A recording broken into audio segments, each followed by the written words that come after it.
క్షయరహిత జిల్లాగా మార్చేందుకు కలిసికట్టుగా కృషి చేద్దామని జాయింట్ కలెక్టర్ రాహుల్ మీనా పిలుపునిచ్చారు. సోమవారం ప్రపంచ టీబీ దినోత్సవం సందర్భంగా కాకినాడ వైద్య ఆరోగ్య శాఖ ఆధ్వర్యంలో కలెక్టరేట్లో నిర్వహించిన అవగాహన ర్యాలీని జాయింట్ కలెక్టర్ రాహుల్ మీనా జెండా ఊపి ప్రారంభించారు.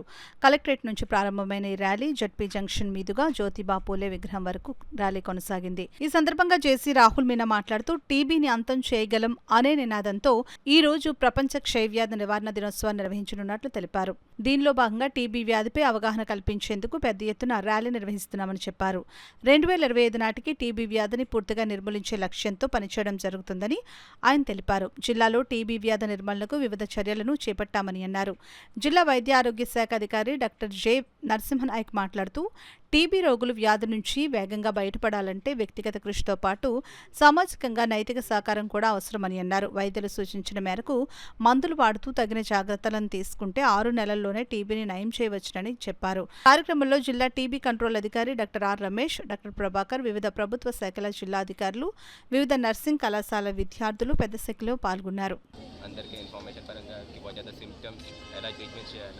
How government providing the supports అందరికీ తెలియడానికి కంపల్సరీ అదే అవేర్నెస్ క్యాంపెయిన్ లాగా చేస్తాము. ఈరోజు కలెక్టరేట్ నుంచి కూడా ఒక అవేర్నెస్ క్యాంపెయిన్ గురించి ఒక ర్యాలీ పెడతాము. సో దట్ అందరికీ అవగాహన కావాలి.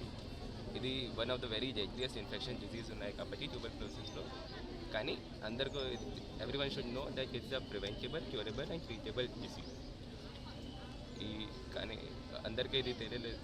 They don't know understand the symptoms ఏమేమి ఉన్నాయి. ఆ సిమ్టమ్స్ పరంగా if they go to the treatment centres, if they get the information ముందు వస్తే వాళ్ళకి తర్వాత మెడిసిన్ స్టార్ట్ అవుతుంది. అది కూడా క్యూరబుల్ ఉంటాయి. ప్రతి పిహెచ్సిలో మన దగ్గర ఇది డయాగ్నోస్టిక్ సెంటర్స్ ఉన్నాయి. They can be getting tested at any of the PHC. ఆ తర్వాత సెంట్రల్ గవర్నమెంట్ అసిస్టెన్స్ ప్రకారం డయాగ్నోస్టిక్స్ తర్వాత మెడిసిన్స్ కూడా అందరికీ ఫ్రీగా ఉన్నాయి. So it's not a burden to the citizen also. పేషెంట్కి కూడా బర్డెన్ అవ్వలేదు. It will be completely free of cost through out the treatment కూడా గవర్నమెంట్ ఖర్చు పెట్టాలి.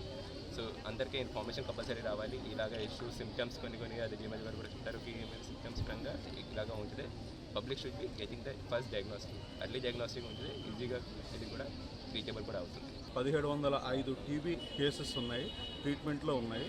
సో వాళ్ళందరికీ కూడా మనం ఫ్రీ ఆఫ్ కాస్ట్ ట్రీట్ చేస్తూ ఉన్నాము. అలానే పీరియాడికల్గా వాళ్ళకి వైద్యము కావాల్సిన టెస్టులన్నీ కూడా ఫ్రీగా గవర్నమెంట్ ఇన్స్టిట్యూషన్స్లో జరుగుతూ ఉన్నాయి.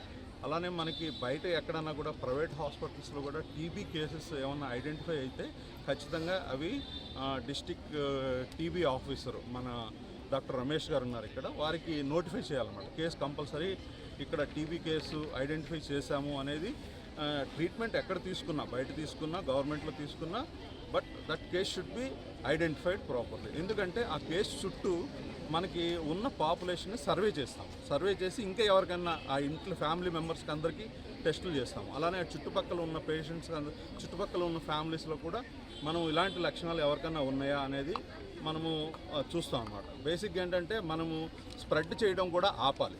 టీబీని ట్రీట్ చేస్తూ స్ప్రెడ్ చేయడం కూడా ఆపాలి. స్ప్రెడ్ చేయడం కూడా ఆపాలి అంటే ఎక్కడైనా టీబీ కేసు ఉన్నట్లయితే దాన్ని 100% మనము నోటిఫై చేయాలన్నమాట.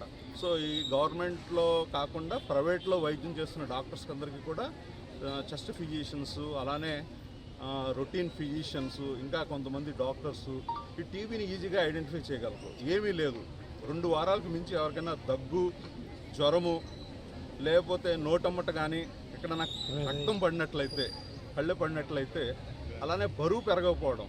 ఇప్పుడు ఎదిగే పిల్లల్లో బరువు పెరగడం అనేది సహజం. ఆ బరువు పెరగకపోవడం, అలానే ఎవరికైతే ఇమ్యూనిటీ స్టేటస్ లోగా ఉంటుందో వీళ్ళు ఈ బారిన పడే అవకాశం ఉంటుంది.